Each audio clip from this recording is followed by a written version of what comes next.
The river Volga ran dark and swollen under a low iron sky, its surface broken by rain that fell like a nervous whisper. Early autumn had already sharpened the air in this part of Russia. The cold slid through coats and settled in the bones. Alina Petrova pulled her scarf tighter as she crossed the narrow pedestrian bridge, boots echoing against wet metal. Below her, the river moved with dangerous confidence, dragging branches, leaves, and pieces of forgotten summer downstream. She was thinking about nothing important: bread she needed to buy, the bus she might miss when a sound tore through the rain. Help! It wasn't loud. It was worse than loud. It was thin, breaking, already half drowned. Alina stopped. Her heart stuttered. She leaned over the railing and scanned the churning water. At first she saw nothing, just the restless brown current. Then a small arm burst upward, fingers clawing at emptiness before vanishing again. A child's head surfaced for a second, eyes wide, mouth open in silent terror. People were on the bridge, an old man, a woman with groceries, but they froze, trapped by the shock of it. Someone shouted. Someone swore. No one moved. Alina didn't remember deciding. She shrugged out of her coat, the fabric slapping wetly against the bridge, and kicked off her boots. The metal railing was slick, cold biting into her palms as she climbed. For a single heartbeat, fear caught her, sharp and absolute. The river was strong. The water was freezing. She could die. Then the boy went under again. Alina jumped. The Volga hit her like a fist. The cold was violent, stealing breath, turning her muscles rigid. The current spun her sideways, dragging her under, filling her ears with a roaring silence. Panic flared, bright and useless. She forced it down and kicked, arms burning as she fought toward where she'd last seen him. She surfaced, coughing, rain and river water blurring her vision. "Hold on," she screamed, though she wasn't sure he could hear. A flash of dark hair there. She dove again, fingers scraping mud, then cloth. She grabbed, missed, then caught the sleeve of a small jacket. The current tried to rip him away. With a sound torn from somewhere deep in her chest, Alina pulled. Her shoulders screamed. Her lungs burned. Inch by inch, she fought the river, until her knees slammed into the shallow bank. She collapsed onto the stones, dragging the boy with her. He lay there coughing, water pouring from him, alive. Alina lay beside him, shaking uncontrollably, the rain washing over them both. As the river rushed past, indifferent, relentless, undefeated, the rain didn't stop. It softened, turning into a cold, persistent drizzle that soaked into clothes and skin. Alina knelt on the riverbank, hands trembling as she pushed wet hair from her face. The boy lay on his side, coughing, each breath sharp and uneven, water spilling from his mouth onto the stones. His jacket, expensive, she noticed distantly, was heavy and dark with river water. "It's okay," she said, though her own voice shook. "You're okay, breathe." He did, slowly, deliberately. Too deliberately for a child who had just been pulled from a raging river. Footsteps pounded behind them. Someone from the bridge shouted, "Call an ambulance." A woman pressed a scarf into Alina's hands, then backed away as if afraid of what might happen next. Phones appeared, screens glowing in the gray light. The moment was already slipping from rescue to spectacle. The boy sat up, hugging his knees. His eyes, dark, watchful, flicked over the crowd with a quick, practiced scan. Alina noticed it and felt a faint unease she couldn't explain. "What's your name?" she asked gently. "Misha," he said. His voice was hoarse but steady. He looked at her as if weighing something. "Thank you." Before Alina could answer, the sound of engines cut through the drizzle. Tires screeched on wet asphalt. A black Mercedes SUV slid to a stop near the bridge, followed by another. Doors opened in unison. The men who stepped out did not run. They moved with controlled urgency, eyes sharp, hands visible but ready. One spoke into a phone in short, clipped phrases. Another scanned the crowd, memorizing faces. A third went straight to the boy and dropped to one knee. "Misha," the man said quietly, placing a coat around his shoulders. "You hurt?" "I fell," Misha replied. "She pulled me out." He pointed at Alina.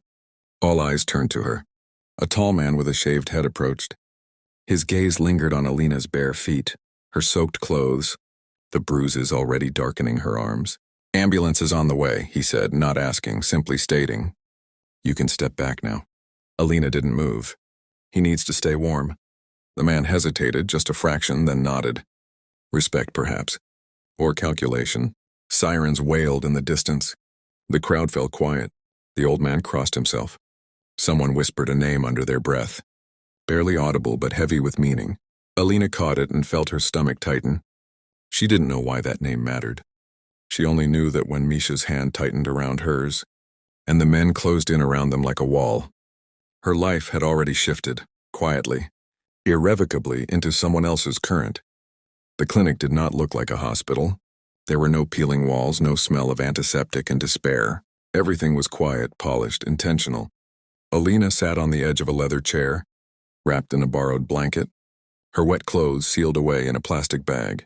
Her hands had finally stopped shaking, but her body still felt hollow, as if the river had taken something with it. Through the glass wall, she could see Misha lying on a bed, an IV in his arm.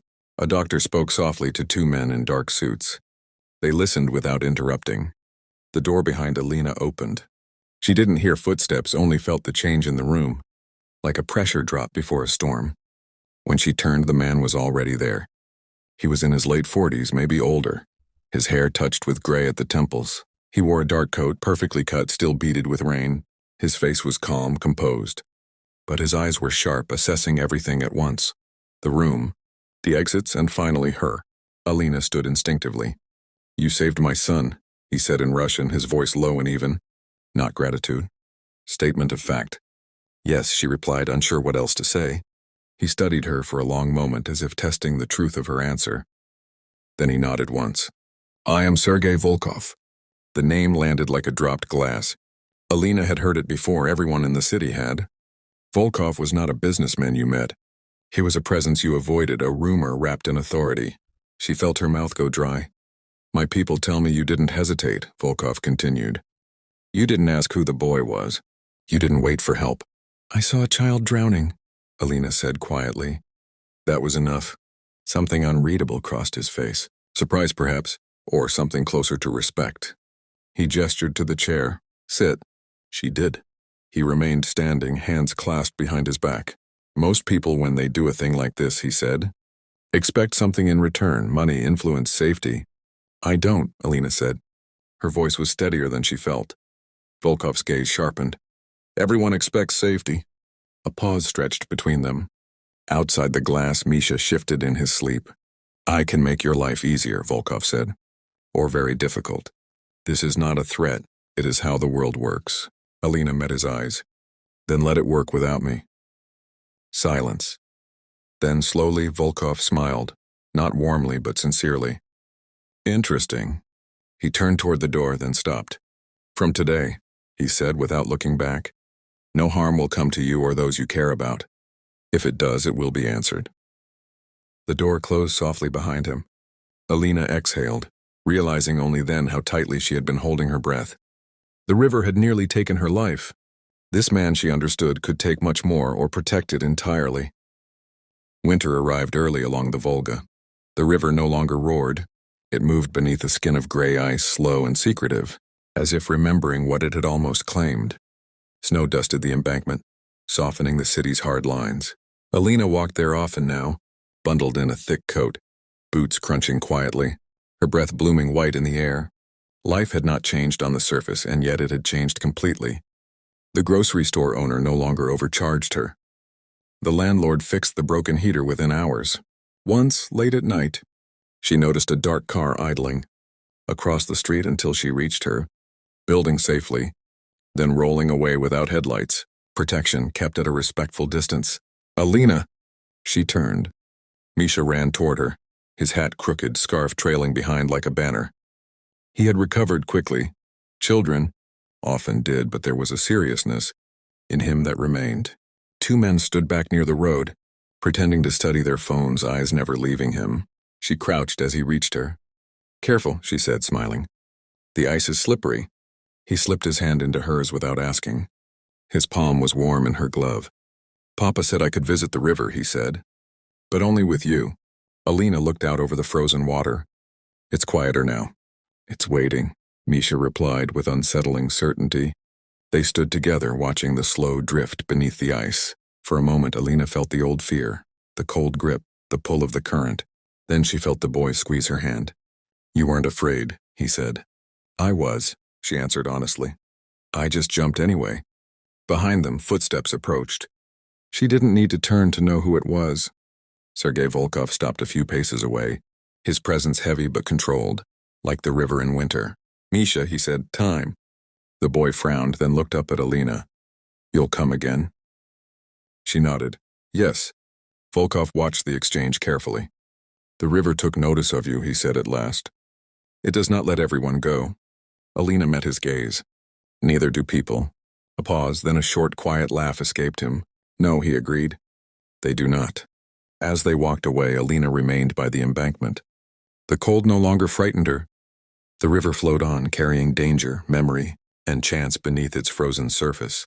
She had entered its current once and survived. Now she understood. Survival was not the end of the story. It was only the point where fate decided to keep going.